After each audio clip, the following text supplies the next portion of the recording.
Excerpt 26. Wukong. In the dying light of the Oricon Age, when their empire teetered between glory and decay, they reached into myth and pulled something terrible into the world. From the forgotten scriptures of old Earth, they exhumed a name: Wukong, the immortal saint, the celestial trickster who mocked gods and tore down heavens. In their arrogance, they sought to remake that legend, not as a story whispered by monks, but as a weapon, forged in war steel and blood. What they created was no loyal hound. It was a myth given flesh, a being who laughed at mortality and answered to no master. When Wukong first emerged from the chrysalis of their experiments, he stood not as a soldier, but as something older, wilder. He carried with him the echo of an ancient defiance the Oricon had long forgotten. They tried to break him, again and again. They brought him to the brink, and again, he returned. Each step slipping the noose of death through trickery, technique, or sheer cosmic defiance. 5 times he should have fallen. 5 times he endured. They had built their own undoing, and they knew it. When the old war raged, Wukong did not fight in the way others did. He descended. He appeared on battlefields like a herald of chaos, carving through sentient ranks with a grin carved into his mask. One moment he stood alone. The next, 2 figures emerged, his celestial twin echoing his every movement in an uncanny synchronization. Together they overwhelmed entire formations, blurring the line between illusion and annihilation. Wukong's defiance was not subtle. He waded into fire with an almost insulting stillness, letting the enemy's fury crash against him like waves of an unmovable stone. Then with a single swing of his iron staff, a relic reborn from forgotten legend, he shattered them. It lengthened at his will, striking down distant foes who believed themselves safe, tearing through steel and sentient alike. When walls barred his path, he dissolved into a wraith of cloud, slipping unseen through barriers and beams, only to re-emerge where no enemy expected him. Armies emptied their arsenals against shadows and vapors while his laughter rippled through the smoke. He did not serve, he played. The Oricon loosed him as a weapon, but he was never theirs. On the front line of the old war, Wukong was a storm without allegiance, reveling in the slaughter and mockery of both enemy and master. The sentients learned to fear the cloud, the sudden doubling of their foe, the sound of that infernal chuckle moments before the iron staff struck. Even the Oricon officers whispered his name with unease. He turned their war into his stage. And then, when the Empire finally broke, he vanished. No final stand, no monument, only fading laughter carried on the wind, as if he had never belonged to their war at all. Some claimed he returned to the stars. Others swore he still roamed the shattered battlefields, cloaked in cloud and memory, watching the ruins he helped shape. Whatever the truth, Wukong endured. He was not a savior. He was not a hero. He was a legend made manifest, a trickster even gods could not chain, who turned the greatest war in history into his own cosmic jest. And long after the Oricon and sentience turned to ash, the echoes of his defiance lingered, etched into the bones of the origin system. Should you ever glimpse a drifting cloud where none should be, should you hear laughter in the stillness of ruin, remember this: what the Oricon summoned was not a weapon, but a storm. And that storm never truly died. Wukong, the immortal saint.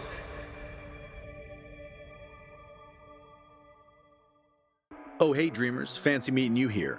We are back, and oh does your favorite demon prince have some sick nasty for you. So gather round, polish your staffs, and get ready to bear witness to the immortal saint, the cheeky celestial himself, Wukong Prime. Now you've probably seen 1,000 lazy Wukong builds floating around. You know the ones. Celestial twin running around like it's trying to solo a hentai side plot while you sit there twiddling your thumbs just slamming your life away. Nah, we're not doing that weak sauce here. We're diving headfirst into the what if Sun Wukong watched too much anime and decided to end civilizations category of builds. This is not monk meditation. This is planetary annihilation with style. We're taking Wukong past the point of trolling the Oricon. This isn't haha funny monkey. This is, oh god, why is the sky cracking and why is my armor melting through 3 dimensions, monkey? Think of it as Journey to the West. If Journey to the West was directed by Michael Bay, Written by Jen Orabuchi and scored by some poor screaming nuke into the distortion mic. So strap in, Chaos Goblins, because we're not just pressing buttons. We're about to turn this walking myth into a Defy-fueled level cap war machine. Let's crack open this build, one celestial ability at a time. Abilities and synergies. Passive. The monkey who would not die. It's time to fry this celestial egg with the passive. And oh boy, this isn't your average oops I died, guess I'll bleed out like a chump kind of deal. Wukong doesn't die. He basically looks death in the eye, smirks, and pulls out one of the 5 god-tier nah bro techniques like a smug anime protagonist mid-battle. And the best part? You get 3 of these life-saving get-out-of-bleed-out cards per mission. Randomized? Spicy. The moment you take what should have been a fatal hit, Wukong pops back up like a plot armor says no, goes invulnerable for a couple of seconds, heals back 50% of his health, and flexes one of 5 ridiculous buffs. Maybe he cranks his elemental damage to the roof. Maybe he turns invisible and pulls a ninja vanish. Maybe he literally says, hit me again, and walks through 30 seconds of invulnerability. Or my personal favorite, he decides to start raining loot pinatas with monkey luck. And let's not forget Sly Alchemy, where orbs basically turn into 4x concentrated Jesus juice. These buffs don't disappear, they don't get nullified, and they make Wukong feel less like a Warframe and more like the developers accidentally coded a main character. It's not a passive, it's a cosmic middle finger to the concept of mortality. Ability 1, Celestial Twin. The divine clone who does your dirty work.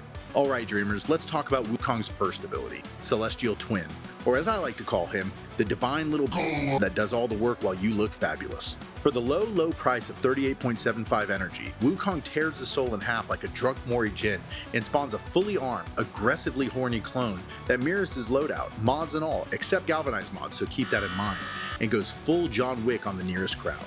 This isn't some discount Spectre either. With our build, the twin's sitting at a juicy 7.86x health multiplier which affects health and shields, meaning this celestial gremlin can tank like a mythological linebacker hopped up on Cloud 1. Our little twin is counted as an official summon, so Summoner's Wrath and Arcane Kamisato most definitely count. But the real meat isn't just that he follows you around looking cool, it's the synergy with Defy. When you pop Defy, your twin also goes into the same invulnerable, threat jack, damage reflecting frenzy as you. That means 2 immortal monkey gods standing side by side, both basically flipping off the laws of physics while enemies panic and melt.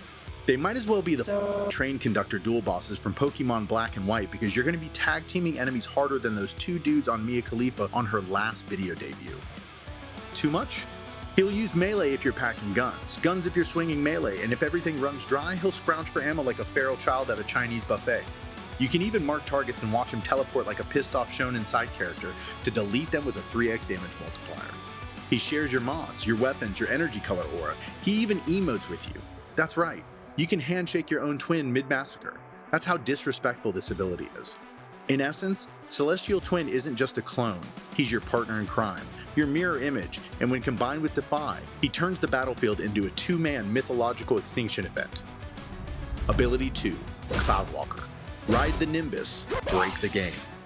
For another measly 38.75 energy, Wukong does what Sun Wukong, Goku, and Mori Jin were all born to do. He turns into a damn cloud and pieces the hell out like he's late for the tournament arc finals. He vanishes for 6.1 seconds, turns fully invisible, and cranks his movement speed up by 300% like someone shoved a Nimbus under his and hit the boost button. You get full flight control, horizontal, vertical, swooping through lasers and spy traps like an Orican janitor on break. But this isn't just a fancy traversal. This is our main survivability tool. While you're in the cloud, you're fully invulnerable. All status effects get wiped clean, and with our build, you're healing 3.9% of your health per meter traveled.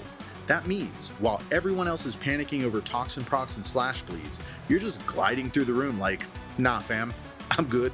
Enemies caught inside your vaporized god form get stunned and opened up for finishers, which is where the real sauce kicks in. Pair this with your melee and melee crescendo and you can build stacks effortlessly. No Vazarin shenanigans, no Bronco with dizzying rounds, no Coda base assist alt fire nonsense. Just you, the cloud, and some very confused enemies about to become combo counter snacks. And don't forget, while you're up in the sky doing your best Goku impression, your Celestial Twin is chilling in God mode too, fully invulnerable and getting healed per meter like your little Sun Wukong battle buddy. When you reappear, he snaps right back to your side like a loyal anime sidekick ready to throw hands. Cloudwalker isn't just mobility, it's a panic button, a cleanse, a heal, and a crescendo stack farm, all rolled into one smug celestial drift. Ability 3, Defy. Conan the Barbarian, Sun Wukong style. Alright dreamers, strap in, because this right here is the VIP of the entire build. Defy isn't just an ability, it's a divine middle finger wrapped around a 20-foot staff and swung directly into the face of the origin system. Wukong plants his feet, grips that staff like he's about to narrate a myth, and goes full come at me bro. He becomes fully invulnerable, taunts the entire room into shooting him, and starts absorbing every ounce of damage they throw his way. And here's where shit gets truly wild. That damage is multiplied, stored, and then unleashed in a single god swing that makes angels cry and sentients regret learning math. We're not just talking a few million here. With Roar factored in, the equation is incoming damage times the Defy multiplier times the Roar bonus, and that means numbers like 560 million times 29.47 times 2.179 equaling 3.5960473 E10. Yeah, you read that right. 35 billion damage. One swing, one staff, one monkey who just decided the entire map was a joke. And then you layer in the armor buff, which turns you into a mythological tank wearing Oricon Regret as plate mail. And don't forget, your celestial twin mirrors all of this. That's two angry god kings pulling aggro, absorbing everything and then slamming it back like a divine nuke. And here it is, dreamers. Cue the drums, cue the anime scream, cue the sparkles in the flaming sky. This is the moment we've all been waiting for. Conan the Barbarian Titan, Sun Wukong style. This isn't just the damage ability. This is the apocalypse with a staff animation. Ability 4, Roar, Super Saiyan 4 mode, delete a planet. This one's short, sweet, and so dirty. We subsumed Roar under this build because honestly, why the hell wouldn't we? This is the Super Saiyan 4 transformation sequence. Wukong's already a mythic trickster swinging a nuke on a stick, but with Roar active, he starts blasting planets like he's about to finish the Cell games with one very angry Kamehameha. Once Arcane Kamisato and Molt Augments are fully juiced, we're sitting at a 2.179x universal faction damage, or 117.9% multiplicative buff to literally everything we touch. Melee, juiced. Defy, atomic. Celestial Twin, going Ultra Instinct on the side. It's raw, it's universal, it's tasty as Roar is the final form button, push it, and the origin system gets deleted off screen. Now it's time for Archon Shards, the Celestial Juice Boosters. Now dreamers, this one's quick. We're slotting in 4 Crimson Tauforged Archon Shards with plus 15% duration each, rocketing us up to a glorious 305% duration. That means our Cloudwalker invulnerability lasts longer, our Defy absorption window gets stretched like taffy, and our Roar hits a juicy 90 plus seconds of pure, don't touch me, I'm destruction uptime. Then we slap in one more Crimson Tauforged Shard for a plus 15% ability strength, just a little extra celestial oomph, because if Sun Wukong can steal peaches from heaven, we can steal a bit more DPS from the devs. Simple, effective, it's like injecting Goku with pre-workout and mythological bull at the same time. Arsenal, Heavenly Staff, Mortal Problems. Alright dreamers, this part's nice and easy. We don't give a flying cloud about primaries or secondaries here. Defy does the heavy lifting, everything else is just flavor. For high priority targets like Disruption Demolist, bring a secondary primer. I love the Kompressa Prime modded for viral corrosive and cold to lock them down, strip that armor, and make them sit still while we line up the Divine Smackdown. But for everything else, we're going full Staff of the Heavens vibes. Now since we're subsuming off Primal Fury, we slot in my absolute favorite stick, the Bow Prime. And this time, we're modding it spicy. We're going max status, slapping on melee crescendo for a permanent 12x combo multiplier, and tuning the entire build for pure heat damage. That's right, no gimmicks, no backup dancers, just one heavenly pole delivering tasty dot carnage. One swing, and whatever's in front of you isn't anymore. Companion, the best boy.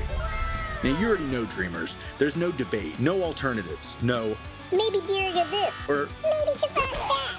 We bring the best boy, trademarked, the celestial murder puppet, the status spreading, crowd nuking, bullet surfing menace to society. We're modding him for a hardcore priming nuke setup, but this time we're keeping radiation off, so every enemy in the room keeps their hateful little eyes glued to us while our fuzzy war machine turns the field into a blender. He doesn't care about aggro, he doesn't care about mercy, he's the loyal executioner, the goodest boy of genocide, and if Sun Wukong had a dog, this would be it. Alright dreamers, that wraps up our Celestial War Crime in a can. Wukong Prime, the immortal saint himself. Now before we close this one out, I want to take a second to thank every single one of you for being patient while I took some time to handle a mountain of film work behind the scenes. You've all been absolute legends, and I can't tell you how much I appreciate the support. But guess what? We're back, and we're coming in hot.